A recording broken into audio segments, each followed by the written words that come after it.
Welcome all to today's class on Stockholm Declaration for Public International Law. This is Dr. K. Sangeeta. First, you will see the history of Stockholm Conference. In 1968, the United Nations General Assembly convoked a World Conference on Human Development. The United Nations Conference on the Human Environment was held in Stockholm, Sweden from 5th to 16th June 1972. This conference took place with 113 states, 400 NGOs, 1,500 journalists, 6,000 people, and 19 intergovernmental agencies. The United Nations Conference on the Human Environment is also known as Stockholm Conference and marked as a turning point in the development of international environmental politics. It was the United Nations' first major conference on international environmental issues. The meeting agreed upon the declaration containing 26 principles, an action plan containing 109 recommendations, the resolution on institutional and financial agreements. This was the first step towards sustainable revolution. The conference theme as to Stockholm Conference, the interdependence of human beings and natural environment, the need for a global vision and a common principle, links between social and economic development and environmental protection, preservation and enrichment of human environment. Principles of Stockholm Declaration. Human rights must be asserted, apartheid and colonialism condemned. The national resources must be safeguarded. The earth's capacity to produce renewable resources must be maintained. Wildlife must be safeguarded. Non-renewable resources must be shared and not exhausted. Pollution must not exceed environment's capacity to clean itself. Damaging oceanic pollution must be prevented. Development is needed to improve the environment. Developing countries therefore needed assistance. Developing countries need reasonable price for exports to carry out environmental management. Environment policy must not hamper development. Developing countries need money to develop environmental safeguards. Integrated development planning is needed. Rational planning should resolve conflicts between environment and development.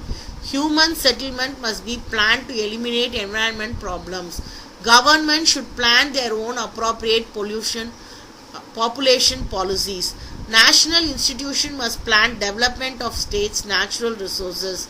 Science and technology must be used to improve the environment. Environmental education is essential. Environmental research must be promoted, particularly in developing countries.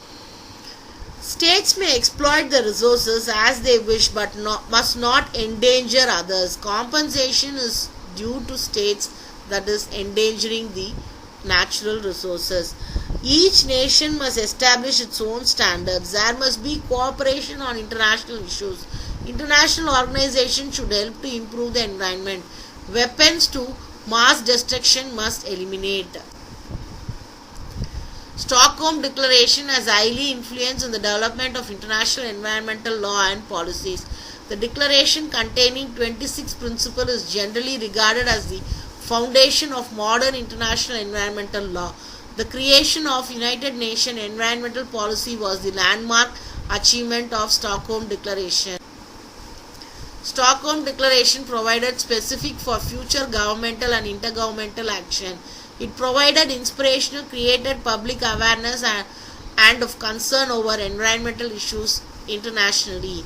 It firstly provided a common platform for international community to make a compromise among those states. The approach to international responsibility, redefinitions of international issues, conceptualization of international environmental organization. Now we will see the Stockholm milestone and timeline from 1972 to 2012. So first you could see 1972 Stockholm United Nations Conference on Sustainable Development. In 1987 the Brundtland Report were our common future was said. In 1992, the Rio de Janeiro United Nations Conference on Human Environment and the Earth Summit took place. In 1997, the New York Rio Plus 5 and UNGAS 19 took place. In 2002, Johannesburg World Summit on Sustainable Development took place. On 2012, the Rio de Janeiro, the United Nations Conference on Human Environment and Earth Summit took place. So this is the timeline that is explained in this diagram. So in this diagram, we would see about what happened in the global awakening concept. The treaties that emerged from 1992 Rio Summit followed several major environmental agreements and a series of subsequent accords. Here you can see that 1972 United Nations Conference on Human Environment in Stockholm was the first major international meeting developed to environmental problems. In 1987, you could see the Montreal Protocol on substance that depletes the ozone layer requires nations to eliminate chemicals and harm stratospheric ozone. If you see in 1992, the adoption of General Climate Treaty without specific targets was there. Next, in 1997, the Kyoto Protocol limits the greenhouse gas emission from industrial countries. In 2005, the Kyoto Protocol enters into force without the United Nations, which declines to ratify it.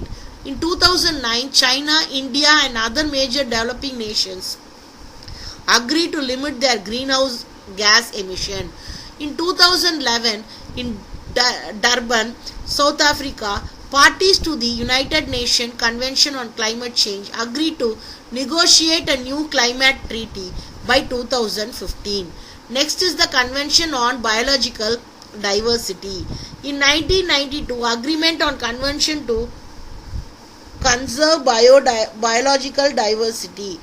In 2000, the Cartagena Protocol on Biosafety Regulation, the transport of genetically modified organisms. In 2002, parties to Convention on Biological Diversity set a goal to halt the decline in biodiversity by 2010. In 2010, the Aichi target set specific goals for reducing threats to biodiversity. In 2012, the Intergovernmental Platform on Biodiversity and Ecological System Services is launched to provide scientific input in the Convention on Biodiversity. The third one is United Nations Convention to Combat Desertification. In 1994, treaty signed to prevent and reverse land degradation. In 2009, nations agree on 11 indicators to measure the progress towards the goal of reducing land degradation. In 2012, national report due on indicators of land degradation was done. So this created global awakening, and this picture depicts it. As to last, after industrial revolution in the century, the necessity for environmental law was realized. As a result of Stockholm Declaration of the United Nations Conference on Human Environment in 1972, the international environmental law changed greatly. That led a new thinking and how to reduce damage and better preserve the environment through law. Thank you.